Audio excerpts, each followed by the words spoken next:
Good evening, ladies and gentlemen. Once again, I really want to thank you for your kind attention.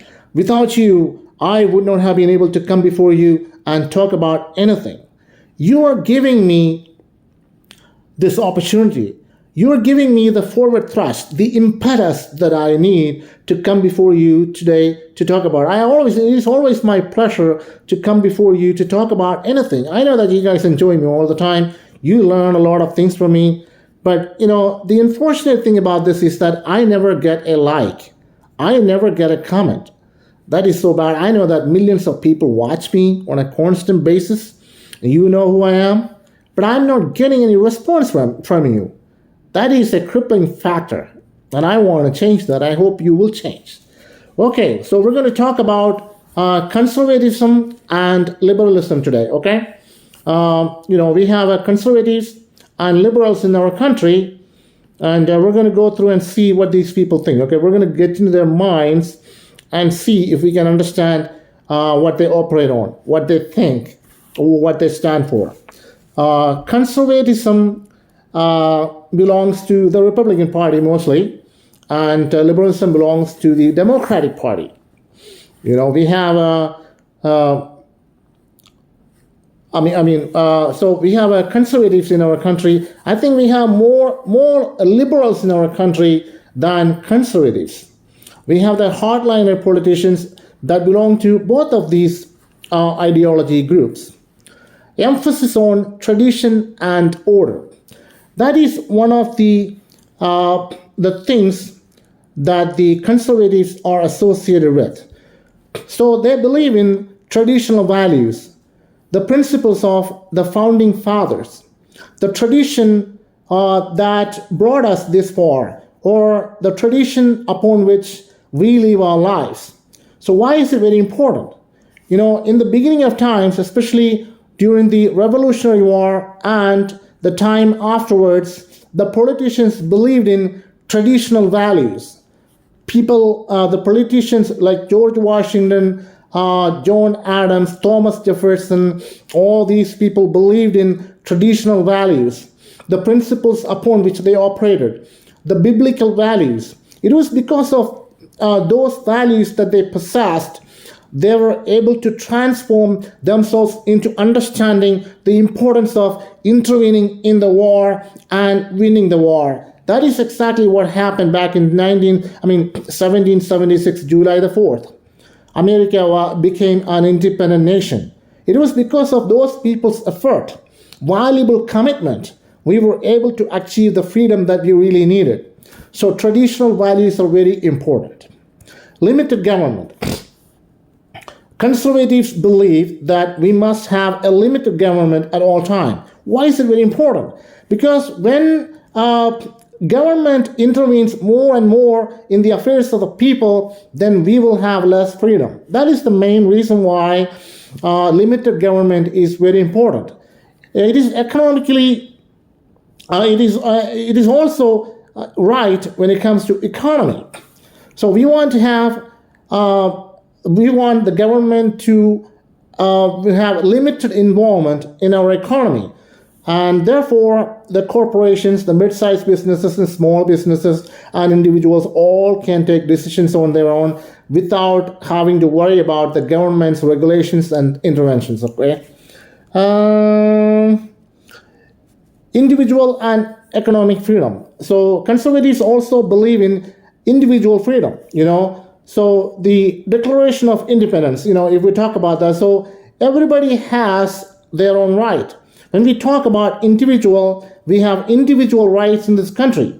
Everyone deserves a chance to live. I'm talking about constitutional rights along with natural rights. What are some of the natural rights? You have the right to breathe, right? You have the right to live a family life. You have the right to think freely. These are individual rights, as opposed to economic freedom. So we want to have strong economy in our country so that everybody can thrive. Everyone can live a good life. That's what economy brings. We cannot really proud of ourselves the fact that we have a strong economy. We don't really have. We want to stabilize the economy that we have. We want to promote good job opportunities, high paying jobs all the time. So we want to bring in foreign investment. We want to increase our workforce, our companies, so that they can increase production. So all these are economic activities. Basically, what conservatism stands for is that it stands for a strong economy and economic freedom. Strong national defense, ladies and gentlemen. When it comes to conservatives, one of the things that they aim to achieve is the strong national defense. They want to stand for our country. It's very important. We always get threats from foreign countries of attack. So we want to stop that. We want to stand for our nation. So what does that bring? That will bring us to achieve military goals. That will help us to build a strong military to stand against the foreign invasion, stand against the third nations.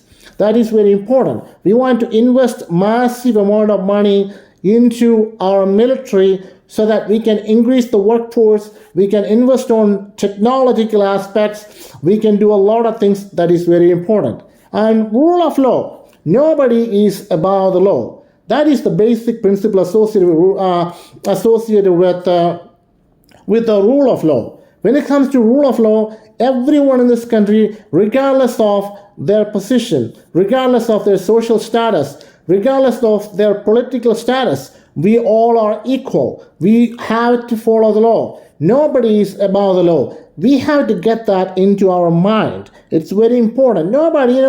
Our justice system stands to prosecute everyone that commits crime, no matter who they are, regardless of their position, whether it is the President of the United States, Vice President, cabinet ministers, you name it, cabinet secretaries, rather, in this country. And we want to stand for our laws in this country. We want to respect our laws in this country. That's what our justice system is all about. Our justice system is one of the best in this country, and this is the only country that prosecutes almost all crimes that are committed on a constant basis. No other countries that do that. Now, liberalism. So what is liberalism? Liberalism also stands for individualism. That's a good thing. Liberty for all. And conservatives also believe in liberty for all. And liberals believe more in liberty, when it comes to liberty. They want people to have more liberty, more freedom. Equality is one of the things that's very important to talk about when it comes to liberalism. Equal opportunity for everybody else. Equal treatment. If you are a U.S. citizen, you deserve a chance to live a good life. Economically, socially, you name it. You have to have the religious freedom. You have to have the social status that you want. You want to be able to do whatever you want to do, basically. So that is equality. You want to get a job that will give you a good, that will help you to lead a good life in this country.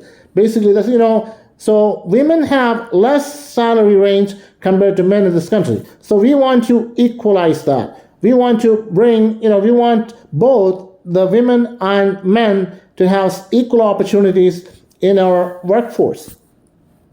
Rationalism. So the belief that human reason can solve problems. So rationalism is very important because we are intellectual beings. We have the capability of problem solving. We can identify problems and we can solve problems. That's what rationalism is all about. So there are two more things that I will talk about before I end this discussion here. Classical liberalism. So we've already talked about this, but I would like to include a few more thoughts on this one.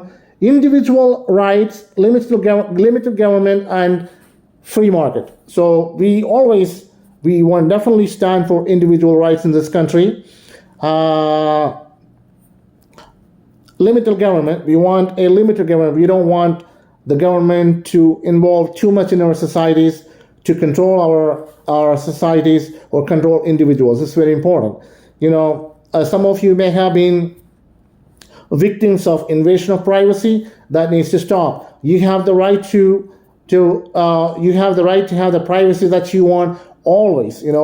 Social media is definitely a major problem when it comes to maintaining privacy, because we don't have a lot of privacy. A lot of times you can be the victim of different kinds of defamation and other things. That needs to stop. And I hope the government can actually make up policies and restrictions so that we can kind of control it. If we can monitor the activities of social media by individuals, we can definitely, if we can enforce laws to the fullest, we can definitely to overcome the challenges associated with it. Free market. We want businesses, the business owners, CEOs to take their own decisions when it comes to the operations of their respective businesses or corporations. So that's what free market gives them. Free market gives them the ability to take decisions on their own, regardless of the government's involvement. That's very important. If government government creates too much pressure on them, they cannot really operate wonderfully, efficiently. So that's very important that we have a limited government. We completely free these sectors, economic sectors like corporations, small businesses, and to take decisions on their own. So free market is very important. So finally, modern liberalism. So what is it? So address inequality. So we want our politicians to address inequality in this country, because we know that it is very prevalent, and ensure social welfare. We want to make sure that we are able to operate well in our societies. We want to have our social welfare programs available for all of us. So like Social Security and Medicare, food stamp and all that, SNAP program, So we want to have all those available to us. So it is the responsibility of the politicians to ensure that we are able to have access to all those benefits. It's very imperative for us, right? Now, ladies and gentlemen, Sohan Mamdani is expected to win the mayoral election in New York City. The election will be held on the 4th. The early voting has already been on its way, and it is not being happening right now. So the early voting has started, I think, about 3 days ago. Hundreds of thousands of people have already voted, and a lot of people will be hitting the polls on the 4th to select their mayor. And Sohan Mamdani is definitely one of the best, and he's the very best when it comes to taking care of the people of New York City. He understands the importance of building a strong society for all the societies for all New Yorkers, all New York City dwellers, so that he's the best. And I hope that she will elect him. He knows the social problems. He knows the political problems. He knows the law enforcement problems. He knows the housing problems. There's nothing that he doesn't know. He has a lot of experience, and I know that he is definitely on his way to winning the election, and I really want to congratulate him. I really like his smile all the time, So I'm so thankful to him for all the things that he's doing for the people of New York City. And I know that he will continue to be respectful, and he will continue to understand the importance of building relationship between different religious groups and cultural groups, and he knows that. And he's from Kampala, Uganda, a good place where there is no airport. He has to travel about 45 kilometers to get to the airport. That's a good thing, and he's not going to go back there anyway. So, ladies and gentlemen, that's all I have for tonight. May God bless you. It's very important that you understand the importance of achieving salvation. Jesus Christ is Lord.